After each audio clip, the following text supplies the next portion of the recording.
प्यारे देशवासियों, नमस्कार। वैसे तो आज हमारे देश को 77 साल आजाद होकर के हो गए हैं और 77 सालों में हमें कोई भी सरकार जिम्मेदार नहीं मिली है, रिलायबल सरकार नहीं मिली है। अब संविधान के बारे में आप जानिए, हर सरकार ये कहती है हम देश को संविधान के साथ चला रहे हैं, लेकिन जहां जहां भी इनकी काबू चलती है ये संविधान के साथ खिलवाड़ करते हैं।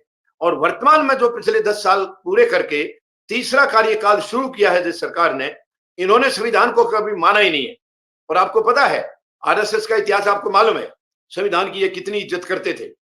अब ये सरकार जब से आई है तब से कोशिश में है कि हम संविधान को खत्म करें, मगर इनको ये पता नहीं है शायद कि ये संविधान बाबा साहब का बनाया हुआ है और इसके साथ छेड़छाड़ करना किसी की औकात नहीं है। ये किसी की औकात नहीं है। ये नकारात्मक कोशिश जरूर करते रहते हैं। अभी हाल में जैसे आपको पता है, ये तीसरे टेन्योर के लिए जब ये चुनाव लड़ रहे थे तो उन्होंने 400 पार का नारा दिया था। वो 400 पार का नारा कुछ और नहीं था, वो केवल संविधान के साथ खिलवाड़ करने का एक इनका इरादा था।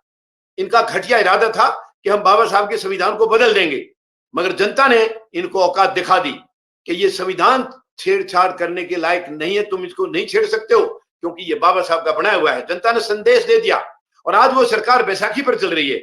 वो कब गिर जाएगी कोई भरोसा नहीं है। 100 दिन पूरे किए अभी हाल में और प्रधानमंत्री महोदय ने बड़ी सारी उपलब्धियां गिनवाई हैं।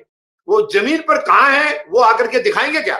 मैं चैलेंज करता हूं प्रधानमंत्री महोदय को कि आपने जितनी उपलब्धि गिनवाई है वो आकर के जमीन पर गिनवा दी है, हम मान जाएंगे, हम राजनीति छोड़ देंगे। आप आकर जमीन पर गिनवाइए प्रधानमंत्री महोदय। ऐसे आप प्लानिंग तो पिछले 10 साल से बहुत सारी बनाई है आपने और बताई है जनता को, लेकिन जमीन पर धरातल पर कुछ नहीं है। अब जहां तक बात है संविधान को छेड़छाड़ करने की, मैं ये फिर चेतावनी देता हूं सरकार को, आप भूल जाइए, ये देश इतना कमजोर नहीं है। 140 करोड़ लोग, आप इनको कमजोर मत समझिए। ये आप ही को उखाड़ेंगे, आप संविधान को नहीं उखाड़ सकते हैं। ये संविधान बदलने की आपकी मंशा जो है वो कभी पूरी नहीं होगी। अब देखिए, इन्होंने किसानों के साथ क्या अत्याचार किया था। जब ये कोविड के टाइम में 3 कानून लाए, इन्होंने कहा था ये किसानों के लिए मालामाल करने वाले कानून हैं, जबकि वो किसानों की बर्बादी के कानून थे। और सरकार ने यह भी कहा कि ये किसानों की समझ में नहीं आ रहे हैं, ये कानून बहुत अच्छे हैं लेकिन इनको समझ में नहीं आ रहे। लेकिन असली बीमारी ये नहीं थी कि समझ में नहीं आ रहे, असली बीमारी ये थी कि किसानों की समझ में आ गए थे। वो इनकी बर्बादी के कानून थे, इसलिए उनका नाम काले कानून पड़ा था। और आखिर में किसानों ने 13 महीने के करीब आंदोलन करके आखिर में सरकार को झुकाया। वो प्रधानमंत्री जो कहते हैं कि मैं कभी झुकता नहीं हूं, उसको झुकाया है किसानों ने। प्रधानमंत्री महोदय ने 19 नवंबर के दिन माफी मांगी है देश से। हाँ, ये जरूर कहा कि मेरी तपस्या में शायद कमी रही होगी। तपस्या में नहीं प्रधानमंत्री महोदय, आपकी नीयत में कमी थी, आपकी नीयत में खोट था। तपस्या में कोई गड़बड़ नहीं थी, आपकी नीयत थी कि किसानों को बर्बाद करना है, क्योंकि आपकी नजर में किसान एक ही है और वो अंबानी और अडानी जो आपके दो साथी हैं, उनमें से एक को आप पूरा कंप्लीट किसानी सौंपना चाह रहे हो और किसानों को उनके गुलाम बनाना चाह रहे हो। ये मंशा आपकी कभी पूरी नहीं होगी। वो आपको किसानों ने दिखा दिया था कि आप ऐसे नहीं कर सकते। अब फिर आप, इसके अलावा आपने और भी बहुत धज्जियां उड़ाई हैं। ये अग्निवीर जो स्कीम आप लाए हैं वो क्या है? वो भी संविधान की भावनाओं के खिलाफ है, लेकिन देश इसको बर्दाश्त नहीं करेगा। आखिर में ये आपको वापस लेनी पड़ेगी, आप नहीं लेंगे, कोई दूसरी सरकार लेगी। अग्निवीर केवल सेनाओं को कमजोर करने की एक साजिश है, यह भी संविधान के साथ एक दूसरी खिलवाड़ है, लेकिन देश आपको इसमें भी कामयाब नहीं होने देगा। बाकी भी संविधान के मुताबिक जो चीजें, जो अधिकार जनता को मिले हुए हैं, उनकी धज्जियां जरूर उड़ाई है इस सरकार ने। यानी जब से ये 10 साल इन्होंने पूरे किए, 10 साल के अंदर इन्होंने किसी के भी हक को कहीं किसी को लेने नहीं दिया है। हर जगह अपने टूल इन्होंने आगे रखे हैं, ईडी, सीबीआई, इनकम टैक्स, ये सब आगे रखे हैं। और इनकी नजर में आज जो इनके गुणगान करते हैं वो लोग अच्छे हैं और जो इनकी गलत नीतियों का विरोध करते हैं वो सारे खराब हैं। उनके पीछे फिर ये इनके तीनों टूल लग जाते हैं। ये शर्मनाक है, बहुत शर्मनाक है। आप देखिए, प्रधानमंत्री महोदय ने नारा दिया था बेटी बचाओ का, बेटी पढ़ाओ भी साथ में था, लेकिन पढ़ाई पढ़ेगी तो तब जब बेटी बचेगी। पहले बेटी बचेगी तभी तो पढ़ेगी। लेकिन बचाने के बारे में आप देख लीजिए, कुरुक्षेत्र से प्रधानमंत्री महोदय ने, जहां अभी भी हरियाणा में इनकी पहली रैली हुई है वो कुरुक्षेत्र में हुई है। 2014 में भी सरकार बनने के बाद कुरुक्षेत्र में इन्होंने बेटी बचाओ बेटी पढ़ाओ का नारा दिया था। बेटियों को बचाने की कितनी हमारे प्रधानमंत्री महोदय की मंशा रही है, किसी से छिपा नहीं है। ये कहां तक गिनवाऊंगा मैं आपको, हाथरस से लेकर उन्नाव तक कहां तक गिनवाऊंगा, उत्तराखंड तक, देहरादून। और इसके अलावा भी मणिपुर में क्या हो रहा है, शर्मनाक है, ये शर्मनाक है। किसी भी सरकार के लिए एक दिन भी सत्ता में रहने के लायक नहीं है ये। अगर सरकार के अंदर नैतिकता है तो उनको एक दिन भी सत्ता में रहने का अधिकार नहीं है। और वही इधर पश्चिम बंगाल में क्या था, संदेश खाली में कुछ नहीं था, वो इन्हीं का सिगुफा छोड़ा हुआ था। वहां भी इनको शर्म नाम की कोई चीज नहीं आई। तो बहन बेटियों के साथ जहां खिलवाड़ होती है। दूसरी, हमारी पहलवान बेटियां जंतर मंतर पर बैठी थी, प्रधानमंत्री महोदय को नजर नहीं आई। प्रधानमंत्री महोदय को नजर जब आते हैं जब वो मेडल लेके आते हैं, उनके साथ फोटो खिंचवाना होता है, क्योंकि प्रधानमंत्री महोदय हमारे फोटो जीवी हैं, इनको फोटो बहुत पसंद है, तो उस टाइम फोटो खिंचवाते थे। लेकिन जब वो पहलवान बेटियां अपने अधिकार मांगने के लिए जंतर मंतर पर आई तो प्रधानमंत्री महोदय कहीं नजर नहीं आए। जबकि उनके घर से कहें, दफ्तर से कहें, शायद 500 मीटर भी नहीं है जहां वो बेटियां बैठी थी, मगर वो प्रधानमंत्री महोदय को नजर नहीं आई, किसी और इनके मंत्री को नजर नहीं आई। कितनी शर्मनाक है ये। तो ये संविधान की धज्जियां तो उड़ा रहे हैं, क्योंकि वहां पर प्रधानमंत्री महोदय को देखिए फर्ज कहां निभाना था, फर्ज बेटियों के साथ निभाना था। निभाया किसके साथ? अपने सांसद के साथ। सांसद के साथ फर्ज निभाया, उसके साथ खड़े रहे आखिरी तक डट के, उसका कुछ नहीं बिगड़ने दिया। उनकी एफआईआर भी तब हुई है जब माननीय सर्वोच्च न्यायालय ने डंडा दिया है, तब वो हुई है। वो अभी भी केस चल रहा है। और ये कहते हैं, पार्टी कहती है कि हमने उसका टिकट काट दिया। उसका टिकट काटने से क्या हो गया? उसके बेटे को दे दिया तुमने। तो ये तो एक बेवकूफ बनाने वाली बातें हैं। तो मैं ये कहना चाहूंगा पूरे देशवासियों से, हम संविधान को बिल्कुल हाथ लगाने नहीं देंगे। इनकी औकात नहीं है ये संविधान को हाथ लगाए। और आज तो ये बैसाखी पर है, आज तो इनको सोचना भी नहीं चाहिए, लेकिन आए थे ये वही सोच करके। 400 पार का जो नारा था वो केवल बाबा साहब के संविधान की धज्जियां उड़ाने के लिए था।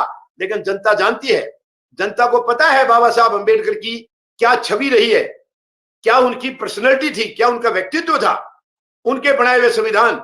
और ये प्रधानमंत्री महोदय भूल गए हैं, ये बाबा साहब के संविधान की वजह से वहां तक पहुंचे। ये खुद कहते भी है कई बार, मगर उसी संविधान को फिर ये तोड़ मरोड़ करने की भी कोशिश करते हैं। यही संविधान इनको लेकर भी बैठेगा। प्रधानमंत्री महोदय को अब ये संविधान की ताकत ही है जो इसको उखाड़ेगी सत्ता से, क्योंकि संविधान में इजाजत नहीं है कि आप जो मर्जी करें, तानाशाही करें, जो मर्जी किसी के साथ अत्याचार करें। ये बिल्कुल इजाजत नहीं देता संविधान हमारा। तो बाबा साहब का संविधान इतना कमजोर जितना ये सोच बैठे हैं उतना है नहीं। मैं इनको चेतावनी देता हूं, आप संविधान के खिलाफ जो भी आप कर रहे हैं देश में, मैं ये नहीं कह रहा हूं कि आप विपक्ष के खिलाफ क्यों आप छानबीन करें, बिल्कुल करिए। अगर कोई गलत करता है तो छानबीन करिए, सजा भी दीजिए। लेकिन आप केवल विपक्ष के साथ कर रहे हैं। आपके अंदर क्या सब दूध के धुले हैं? आज जो भी, यानी बीजेपी के अंदर तो एक ऐसा कवच हो गया है कि कितना भी जुल्म कर लो, कितने भी बड़े से बड़े अत्याचार कर लो और जाके बीजेपी में शामिल हो जाओ, उसके सारे पाप धुल जाते हैं। वहां ऐसी पवित्र एक मशीन है, उसके अंदर इस गेट से घुसो, दूसरे गेट से निकलो, पवित्र होकर के निकलता है। शर्मनाक है ये, बहुत ही शर्मनाक है। यानी इन्होंने तो राजनीति की धज्जियां उड़ा दी है जब से ये आए हैं। धज्जियां उड़ा दी इन्होंने राजनीति की, राजनीति के साथ खिलवाड़ कर दिया है। लेकिन संविधान के ये बिल्कुल भूल जाएं, सपने में भी इनको ये कभी सोचना नहीं है कि हम संविधान को छेड़ देंगे। आप संविधान की औकात बिल्कुल इसकी छेड़ने की आपकी नहीं है। संविधान को आप नहीं छेड़ सकते। मैं पूरे देशवासियों से निवेदन करूंगा, इस सरकार की हर एक्टिविटी पर नजर रखनी है, क्योंकि ये हमारे नौकर हैं, ये मालिक नहीं है देश के। 140 करोड़ लोग मालिक हैं, ये केवल वहां काम करने के लिए आए हैं, लेकिन ये अपने आप को मालिक समझ बैठे हैं। हमें इनकी औकात दिखानी होगी इनको। इनकी औकात वैसे जनता भी दिखा रही है, चुनाव में जहां भी आ रहे हैं अब इनको झटके लगने शुरू हो गए हैं, लेकिन हमें और मजबूती से खड़ा होना है। हालांकि मैं ये नहीं कह रहा हूं कि इनको उखाड़ के आप दूसरे हो जाए। अब इस वक्त जो दो गठबंधन है, एक एनडीए है और इंडिया है, ये दोनों ही एक जैसे हैं, दोनों एक दूसरे के पूरक है, कोई फर्क नहीं है इनमें कोई फर्क नहीं है। मैं तो जनता को कहूंगा, ईमानदार, बिल्कुल चरित्रशील जो व्यक्ति हैं उन्हें चुनकर भेजिए। वो बाबा साहब के संविधान की भी पूरी तरह से रक्षा करेगा, आप सबके अधिकारों की भी रक्षा करेगा। ये दोनों मिले हुए हैं, अंदर से दोनों एक हैं। बाहर से दिखाने के लिए जनता के सामने दुश्मनी दिखाते हैं, लेकिन अंदर से दोनों एक हैं। अगर एक नहीं है तो 10 साल इन्होंने अत्याचार किए, क्या कर रहे थे इंडिया वाले? क्यों इन्होंने जबान दी खोली? क्यों किसी के सामने इन्होंने गलत काम का विरोध नहीं किया? क्योंकि अंदर से एक है। वो भी तो वही है। देखो, अब ये दो दुकानें हैं, एक इंडिया की चल रही है, एक एनडीए की चल रही है। जब एक जगह दुकान मंदी हो जाती है, वो दूसरी जगह चले जाते हैं, वहां ठीक चल रही है। जब वहां गड़बड़ हुई दुकान तो दूसरी वापस उसमें आ जाते हैं पहले में। क्या है ये तमाशा बना के रखा देश के सामने। ये एक धज्जियां उड़ा के रखी है इन्होंने संविधान की भी और इसकी जो कानून की भी।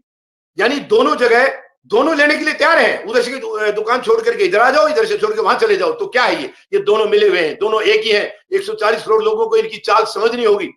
इनकी चाल समझनी होगी और संविधान में जो लिखा है उसके मुताबिक हमें सरकार बनानी होगी। चरित्रशील लोगों की, ईमानदार लोगों की, डेडिकेटेड लोगों की, जो भ्रष्टाचार से कोसों दूर हो। आज टोटल भ्रष्टाचार और बलात्कार भरा हुआ है राजनीति के अंदर। शर्मनाक है, ये बहुत ही शर्मनाक है।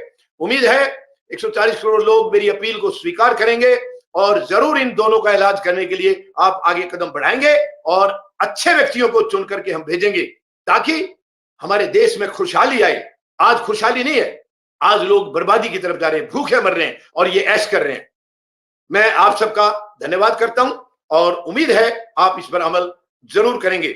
धन्यवाद। जय जवान, जय किसान, जय हिंद। अगर आपने अभी तक हमारा चैनल सब्सक्राइब नहीं किया है तो सब्सक्राइब करें और घंटी का बटन बिल्कुल भी दबाना ना भूलें ताकि सभी लेटेस्ट खबरें पहुंच सकें आप पे सबसे पहले।